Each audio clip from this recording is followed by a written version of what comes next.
I never use condoms. Never? Never. Fucking raw. No condom though. My dick was unprotected. Ooh, baby, I like it raw. No condom though. Like, I know a couple dudes that was kind of like that. They never wear fucking condoms. They ain't get AIDS. Check. Hey, You hear me? is this thing on? Is this thing on? Am I doing well? Hi, Can you hear me well? Can you hear me well? my name is... Eddie G. I'm the Mad Hatter, yes, I'm the Mad Hatter. You are the Mad Hatters. Just got a couple of hats. Just got a couple of hats, eh? That's it. But yeah, so what's up? Episode 63? 64. 64. 64. So we've been doing this for... Well, our format's so fucked up, you can't even call it. No, but it's been time. But yeah, 64. Nintendo 64 was a cool game. I fuck Like a with cool 60 system. I fuck with 64, alright. Yeah. So let's get into some of the new stuff going on. How Tiger Woods, beast comeback. Some people are saying, I'm not sure if this, like, some people were saying is the best comeback in sports. Yeah. It's up there. I put it up there. For somebody to have like back surgery and 4 back surgeries, and I heard I was watching a bunch of videos on this. People that have made like big comebacks in sports have all done like had different kinds of injuries. Like a lot of like I don't think anybody's really had a big comeback from having back surgeries. They all had like different types of injuries and they came back. But Well, no disrespect to golf players, but wouldn't that be like the easiest sport to come back to from a sport injury? Not a back injury. not a back injury because No, like, you're just No, swinging a like think club. about like when you play how much golf. how much that affects your swing though. Yeah, but if your back's good now, it's like if my back was fucked up and I had to get surgery, like I wouldn't necessarily want to be out on a football field or like taking checks in hockey and shit like that. Like, I feel like swinging a pretty light club would be like the easiest thing on your back. I don't know. Have you golfed? Yeah. Like I know there's a lot to a swing. Like it's not Yeah. like just simple. It's like it's yeah, deep and it's I've been out a mathematical, couple times and like But it is like But I mean, like, that's the thing. When you know how to swing a club, you're not just, like, wailing on the club like someone, like, an amateur does trying to Yeah. hit the ball far. Like, you have a technique. right, but to do that technique like while your back's hurting, like it's almost like you have to like Well, no, I get that. swing and like deal with that pain at the same time, and then Well, I get that. But, like, that's why he went down. Yeah. What, didn't you say, like, at one point he was, like, 700th in the world or something? Yeah. For, like, someone who was the best, like, that's a Yeah. horrible stat. And like that's what happens for when somebody, you play when not you're even in somebody, pain. not even somebody that was the best, somebody that dominated for Yeah. like years. Like a lot of people wouldn't even know about like golf if it weren't for Tiger Woods. Like he's the face. Like He he is more like more of the face of golf than like any other player of different sports. Like you look at Michael Jordan, but then you look at like there's Kobe, there's LeBron. Like yeah, but it's still... But don't you think that who is the guy beside Tiger? Don't you think that he dominated more in golf when he was actually having the affairs? So like he dominated Right. more when he was getting more action. And then he probably had like a little back injury and like now he's back in it and maybe he's I wonder getting if he more got the back action. injury from the affair. Yeah. Like, maybe Right. his sex Because is after super the rough. affair and he wasn't allowed Or to maybe like his wife beat the publicly- shit out of yeah. him and like hurt and his gave back. him a back injury. Right. You could be onto something here. Yeah. Right. But yeah, to come back and like win the Masters, which is like I'm not really into golf, but I have the understanding that that's like kind of like the Super Bowl of Yeah. Yeah. of golf. To come back after not winning any tournaments before that, and come back like nobody expected. Like there's so many. There's a great video of him watching. Everybody saying. I wonder if afterwards. Everybody saying like he's not gonna come back, and he's Yeah. sitting there watching the videos, and he's just smiling like. I wonder if he went back like after that game, if he like went into the whip and just blasted "Mama Said Knock You Out" by LL Cool J. Don't call it a comeback. I've been here for years, crushing my peers, putting suckers in fear. He's just like, yeah. But yeah, like before I move on, like one of his main points on why he wanted to come back is because his kids weren't born the last time he won the Masters. Oh, really? So like his So kid. this dude, he got busted having affairs and then just started pumping out kids.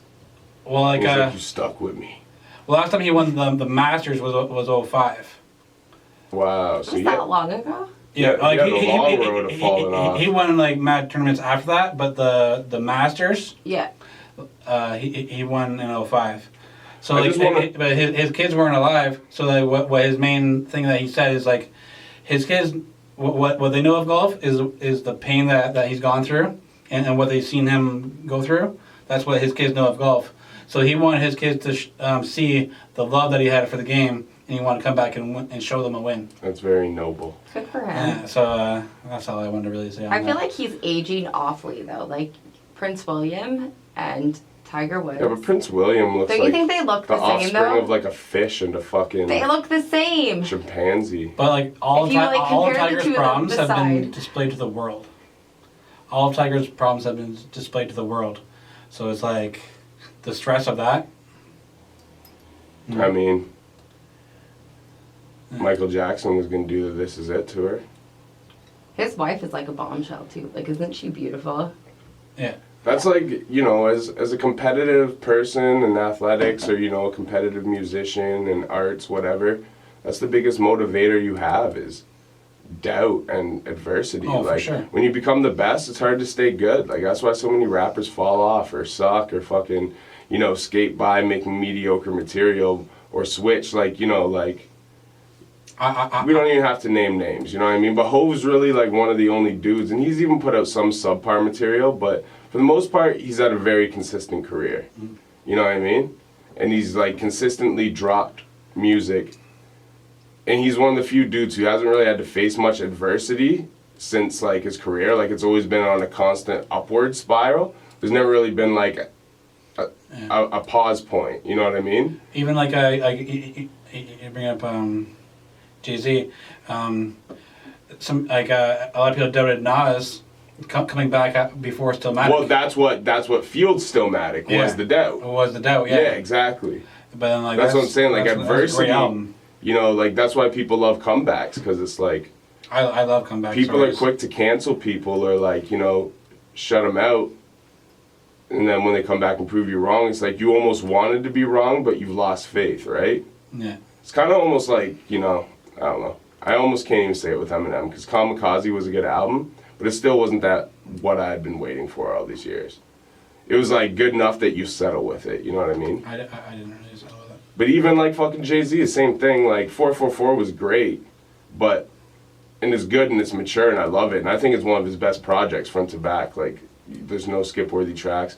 I think that's Jay-Z's biggest criticism, in my opinion, is they say Nas is the worst beat picker. Well, Jay-Z might be I used to feel he had a lot of filler tracks. Yeah, Jay-Z might be the worst album putter together. And not to say, like, every Jay-Z album has B-sides on it and, like, songs on it that are phenomenal. That, like, the majority of the masses don't know because they're, like, fucking album cuts. But there's still, every Jay-Z album has at least one or two songs. Some of them more than that. Like, half an album on some of them. Like, half the album will just be incredible and the other half is like, this is lame. Yeah, I feel that. And, you know, but most artists, yeah, they have to face an adversity to really come back with like with a bang, you know what I mean? It's like, and to me personally, that's where I feel Drake's at, because he's so big that no matter what L he takes, like a Pusha T or whatever, isn't enough to fuel a fire in him to really like put that heart in it, because he's on top. So no matter what happens, no matter what rapper says what or beats him in a battle, and no matter what media platform says this, no matter what the narrative is, he's broke so many records. He's the top selling artist of whatever. He's got, you know, how many, you know, like he's always controlling the charts. So it's hard to face any adversity. It's like the small adversities you face don't really equal out to the greatness you're presenting. You know what I mean? Yeah. And that's why, personally, in my opinion, Drake, I think, has got lazy. Like, you know, it's maybe once a year he drops like a track where is that fire Drake rapping, and then for the most part, like, it's a lot of like mediocre shit. Like, to me, a lot of people like Scorpion. I think Scorpion was possibly his most mediocre album. there's numbers of songs that you have to skip past where I'm like, that's kind of trash.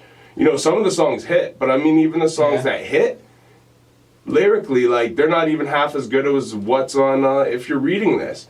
And If You're Reading This was put out as a mixtape, because he wasn't even happy to present that as an album, but it's aged phenomenally. Oh, yeah. And he spits on it, like, he's good on it, the shit that he wrote, you know what I mean? And you're like, and that's the problem. I think anyone who's truly a master of their craft, to really, like, hold that torch, you gotta face adversity, man. There's a few people who don't, but, you know, they, like, if Nas had a catalog like Jay-Z's, like, if you compare their catalogs, Nas's catalog, content-wise, is more consistent. But Jay-Z's catalog, every otherwise, is more consistent. Oh, what do you mean by that?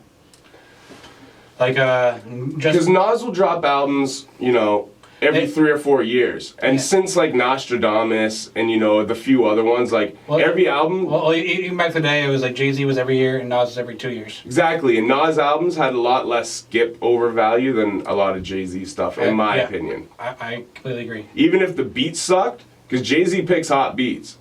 And a lot of times... and the thing is, he's a really good beat selector. I'll give him that. And when he picks hot beats, he makes hot songs. They might not be as lyrically, you know what I mean? Or like content-wise have a whole lot to them, but he would make hot songs. The problem with Nas is he has a lot of hot content, but then he pick beats where like you listen to the album 3 years later, and like you're not skipping songs, you're like cleaning the dishes, and you're like, oh shit, this song's fire, but I never listened to it too long because this beat sucks.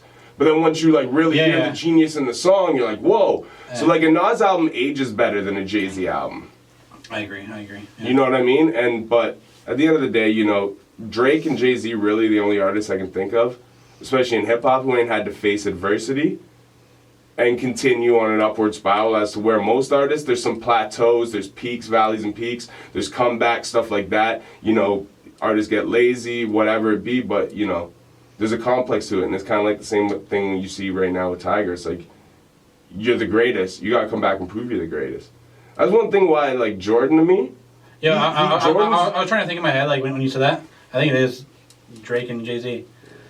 Every other artist is at a point where you think they fell off a bit. And even if they're fire again now, there's a point where you're like, that era was kind of whack for you. Yeah. Most artists. Yeah, true. And then you have the dudes, and I don't want to call out names because I don't want to disrespect them, but fuck it, we're just going to do it. Like Busta Rhymes, GOAT MC. But his biggest problem is he transcends into each generation, so he does it pretty well. He comes off corny sometimes when he does it, but he does it pretty well. But the problem is you don't really hold a core fan base, because dudes in 2010 who were listening to Woo-Ha, they don't want to hear A-Rap money. So you're specifically targeting a new demographic and almost leaving behind your old demographic. And then now, like, lately, the stuff he's been doing, it's like, you know, like, do you that, girlfriend? Like, you know, like, no disrespect, I kind of like the joint. But what I'm saying is, like, you can't, like, when Busta drops a joint, you're not like, oh, I got to hear this, because it could be anything. But, like, I want to bring up a point for that. So I know people say, you know, your core fan base, right? Like, you always want to appeal to your core fan base. Yeah. But like, I've even noticed, like, even with just myself, some of these people that were like my core fan base back when, like they got more busy with life, and then they don't care no more. And like they have kids now, and they don't pay attention at all to my stuff. But like when they come across it, they're like, oh, fucking cool, you got better. Yeah. Even when I dropped the song today, I had a dude hit me up, and he was like, by the way, MLNY, no tolerance, check it out. But these people, that used to click on your stuff all the time and give you hits all the time, they're giving you hits like maybe like 10% of what they used to. So then people say, oh, always appeal to your core fans. But that also depends how big your core fan base is. Right. Like both of us as artists are at a point where it's expansion. Yeah. See, and that was my biggest head fuck as an artist for years, is I built a little buzz in Brantford, so I felt this quote-unquote core fan base, and I don't want to step outside of a box and do things that I potentially could be called a whack rapper for doing. That, you know, that was my biggest issue for, you know, a while. And, Can you push the babe, so the watch the dog, eh? Babe, you have to watch him. Okay. That's good. But yeah, and that's the thing. And it took me years to realize, like, that thing I was trying to appease to was pointless because the size of that fan base, I could have been being experimental for 5, 6, 7, 8 years and gained a whole bunch of new fans off some different shit. But instead, I was trying to appease to this small demographic. But at the end of the day, that's one thing. It's artistic integrity. See, that's what I'm saying. Like, you can change and you can move with the times, but always like have that thing that's you. Well, that's why Jay-Z is great at being Jay-Z. Have that thing that's you, so then even though you are changing, people can be like, hey, I remember him. Yeah. Even if like your content is way different, there's still that thing of like originally you. Well, that's exactly why, and I say it again, like Jay-Z is one of the few exceptions to the rule. Because he's changed a lot, but because he'll change with the times and he'll put singles out, but the album will still have cuts that his diehard fans are like, yeah. It's still him. Yeah, like Hove, he's one of the few people who can do that properly. But, you know, and it all depends how far you transcend to the wave too, right? Like, and once again, no disrespect, I love Busta Rhymes. But he almost always takes it to an extreme, going with the new trend. And someone like Jay-Z will like get on something that feels fresh, but he doesn't like, you know, he's not changing his whole, you know what I mean? It's like still kind of Hove though. I get exactly what you're saying. But a lot of artists will like, it's still that element of him in it. But a lot of artists who like, you know, have like, you know, like Busta Rhymes has a legendary portfolio. You should just be able to be Busta Rhymes and be good. Right. You don't need to ride these trends and stuff. Like you don't need it. That's I think the thing that's most disappointing as a hip hop fan is when you see it, it's like you don't need to do that. Like I get it, but it's like, you know, maybe do 1, 2 joints here and there, but keep it in your pocket a bit still. Like when he was working with Dre, he was really good at that. He started making club joints, but he was still Busta. Yeah. You know what I mean? That Big Bang album? Yeah. I like that album. Yeah, fire. That's a really good album. And then Back on My Bullshit was kind of And that's then from there, away from, honestly, and no disrespect to Busta, there's some joints on Back on My Bullshit, but I just mean... Yeah, there was, yeah. It's like... But the Big Bang was... You gotta be you at the end of the day, you know what I mean? And I'm not saying make 90s hip-hop the rest of your life, your career, because I get it. Like, I'm trying to elevate my sound and stuff. You know, but at the end of the day, like, if someone shows me a hot boom bap beat, and it's fire, like that's gonna tickle my soul 1,000 times more than any trap beat that's fire ever could. Cause that's what you're connected to. So, and that's what I think these artists gotta do. Like that's one thing I respect about Fat Joe, is no matter where he goes in his career and what new trend and wave he's a part of and it's successful for him. It's him though. He still like goes back and does a joint with Primo, and there's still like a Primo cut on the album, or he still goes back and does the DITC album, and Busta's been doing that more lately, but even working on flip mode and shit. But it just even on Joe's big hits, it's still Joe. It's still Joe. Yeah. He still has that element of okay. Well, the ones that work, like all the way up and shit, you know. But Joe did put out mad tracks between like, you know, in between Lean Back and All the Way Up, that were on different albums he put out that like were attempts at that club thing. You know what I mean? Yeah. And they didn't really work. Yeah. Because it's not just like you have to be yourself. Like I think that's the biggest thing that killed 50 Cent. 50 Cent came out. You came out. You're talking to Ja about doing the lady song and stuff. He's got it. What do you have? 21 Questions on his first album. Yeah. Nate Dogg did the hook. Smash. Even the dudes who were riding with 50 were like smash. They didn't think it was corny. But then he dropped his next album, and the first like 2 or 3 singles he put out were all chick joints, and they were lame ones. Because 50 wasn't being himself. He was just like, yo, let's make more of these hit records. And it's like, no, you can't just do that. Because as a great artist, you have to still be yourself. People will catch when you're not. You know what I mean? And that's why I think Drake's great, because he's able to be himself. So he's able to transcend these trends because he pays attention, he keeps his ear to the street, and he's a fan of them. That's where a lot of these artists, I think they're not really fans of the new trends, they're just riding the wave. All right, let me get Zaytoven on the beat, and let me get a feature from Gucci or Migos. And, you know, they're forcing themselves into that pocket. You know what? I think a lot of artists, like, you say, like, have gone away from, like, not being themselves. I think some of them stay themselves, but try to record albums in the wrong kind of vibe. Like maybe like they're like depressed about something happened, and like. Well, Nori says, I can't believe I fucked up and made a half-ass album. My excuse is my pops just died. I don't want to make music. That's exactly the point. Yeah. You know, he made a half-ass album because his pops just died. He was in a bad space. But he wanted that money, so he's just like, fuck it. Even watching back some of these podcasts, like in different episodes of the times, like I know, oh yo, that was a really good move when I came down that time, or that time, oh, some shit was on my mind. Yeah. Even watching some of these podcasts, I realized I'm like where I was mentally, right? Yeah. So and like I've always just been myself on here, but I was in different. When you're in different mind states, it's hard to focus. States, yeah, right? yeah. No, that's a very valid point too.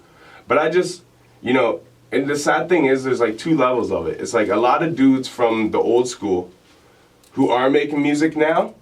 They're doing one of two things. They're either trying to ride the trend, or they're still doing what they're doing. We're doing. But they're not marketing it properly. Like, there's no in between. There's no one from like the 90s who's coming out making a new album that has that vibe and shit, but they're marketing it properly. Like, what you get is like... There is some albums that are, but you're right, the marketing isn't behind it. Like what? Like who? Like how do you market that nowadays? Now, like, did you know PMD put an album out like a year ago? You know what I mean? Like, did you know that fucking Digging in the Crates got back together and put an album out like 3 years ago? Fat Joe Finesse, everyone's on it. No, like mad people don't know any of this shit because this shit's not marketed. It's like you got all this going for you, but you don't market it. It's like I'm a legend, so the people who want to know will know, and that's it. And it's like, nah. Like the only people I really see making the material that resonates with them and going out and properly marketing it, like really the only dude I see was like Ace and Polo, that new Brooklyn album. Okay. They went out, they hit all the circuit, they did, the whole fucking circuit of all the media from coast to coast. They did what they were supposed to. Mm-hmm. You know what I mean? And promoted the album. And they made an album that was true to both of them. Like, they didn't sit there and try to ride any trends, nothing. They put it out, but they marketed it properly still. You know what I mean? And that is the importance. It's like, lots of dudes I know, legendary rappers, I interview them a lot. You know what I mean? They put out albums and they just fall on deaf ears. Nobody knows they exist. It's because these dudes aren't marketing and promoting the shit half the time. Like, like, if I was on a major label, you know what I mean? I don't want to call it a specific name, because I don't want to offend any connections, but like this dude was on a label, major label. He was on numerous, 3 or 4 of them over his career from the early 90s till now. You've seen the business, like you've seen the marketing that goes in and stuff. So then it's like when your album drops, you can't just like pay like one publicist to go around and book you a bunch of interviews and think that's marketing. Like you have to go out and market. But was that artist going in the offices and asking what they were doing with his projects and when he was on majors? Because maybe he doesn't. Maybe he's relied on the major and didn't know what they were doing for him. No, but to a degree, like you have to know to a degree. Like advertise and like you get to break down your bills, what you owe money for, why your cut of something is so low. So like you have an idea that like this much money goes to marketing, this goes to that like. And that's the biggest thing. It's like me as an underground artist, that's my biggest struggle because it's hard to fork out money for marketing when it's hard enough to fork out enough money to be creative. Your music video, your recording, all this other stuff, posting to Spotify, all these different things. You got to pay all this money just to create your art. So then the marketing aspect, it's hard to cough up like even just like $1,000 to market a single. And even like marketing, we just think about like how things are. Like I've been trying different things and trying over the years, and then you get something that works for a little bit, and then the things change. So like you spent all this time trying to figure out marketing, and you got something for a little bit, but then the marketing, the whole thing changes. So it's like something you have to constantly be on. Yeah. But you also have to be in a creative mindset as well. Every time you learn how to weasel around an algorithm in a social media, within a month it's changed on you. Yeah. It always happens. It always happens, yeah. At first you could just post links, and then after that you had to weasel around it with, posting a picture, but the link on the picture, because pictures would still get mad hits. But then they changed that algorithm, so anything with a foreign link on it, no matter what, if it's a picture or anything, less hits. Now it's if you tag someone, it gets less hits. I don't know if you noticed that. But like I make a post the other day, right? And I've done the social experiment. I've taken two people with very equal clout, posted a post, just did an interview with this guy, photo, tag the person's name. Photos automatically, usually for an interview, get way more hits than just a post does. Yeah. Did decent. Did a post a few days later, different artist, different person, same amount of clout. Yeah. Just typed it, and instead of tagging him on Facebook, because I could have, I had him on my Facebook, but instead of tagging him, I just left his name out and just typed it, double, triple, and it wasn't even a photo. So now even in the tagging of people, unless it's something that catches, like right away, it's like they're learning all the ways that people manipulate. Like even, have you ever noticed? Even timing of the day, like I used to post at certain times of the day, and now like I find it's not the same. It doesn't matter what. All that stuff matters. Like even simple fact that like linking comments. Before that didn't affect your post. Now it does. Yeah. If you make a post and you put linking comments, it actually gets less traffic than another regular post. If I just put out no tolerance came out today, let's say 50 likes. I put out no tolerance came out today, brackets, link in the comments, 20. You know, less. You know what I mean? Like, like it's actually using like word recognition and stuff. Like it is purposely working around you manipulating the algorithms because they want you to pay for advertising. Right. But that's the thing. So the more that this game edges in that direction, the more we have to be willing to fork out money to do something. And the reason why it hurts our generation, the young generation, maybe not so much, because it just is what it is. For us, we came up in the wild, wild west of the internet. Yeah. So all this shit was free. It was at the tip of your fingers. You just had to learn how to manipulate it. Yeah. Mad people got famous off doing that. So to us, it's not fair. It's like, why should I have to cough out 10 grand to promote a single when, like, 10 years ago, like, you know what I mean? And that's what hurts our generation, I think. But, as an independent artist, underground artist, yes, it's very hard to invest that type of money in things like marketing and stuff. But you know what? Artists who have been in the game 10, 15 years, even if you're independent now, you should know how important that is, and you should have that bread stacked aside. And at the end of the day, that's the biggest issue I see. There's dudes still making real hip-hop, the shit that, they were making back in the day. Like, they didn't compromise their shit for nothing. They stayed them, but they lost marketing. One thing way back for marketing that I used to do is when we first started getting like Napster and Winamp and shit like that, you can download all those songs. What I would do is like I'd burn CDs, but I'd put like you told me. I think you said that on the podcast before. Maybe like 5 of them on. Slip one of your songs on there. I put 5 of them, but I put out different points of the CD, and sell those CDs around and I remember pushing CDs back in the day was way different. They used to be a hustle. I was really good at that. Like your boy would sell weed at school, you'd sell CDs. Yeah. And then there was a point mid-high school, once the iPod came out and shit, the CD hustle game kind of died. Yeah, and another good point with that now you see these guys that are very making it big on the internet with their songs, but these aren't very like sociable people. Yeah. You wouldn't see these people going out and doing shit like that. Back in the day, like, you had to be a sociable person and get out and push your music. Well, you had to because you had to network. Nowadays, everything's behind the screen, and if you have enough money, you can promote a single, and you can advertise it online, and you can actually become big without having to talk to anybody as long as you have money. I don't know if that's, like, a good thing or a bad thing, because then, like, now anybody that has good music can like, really push it out there.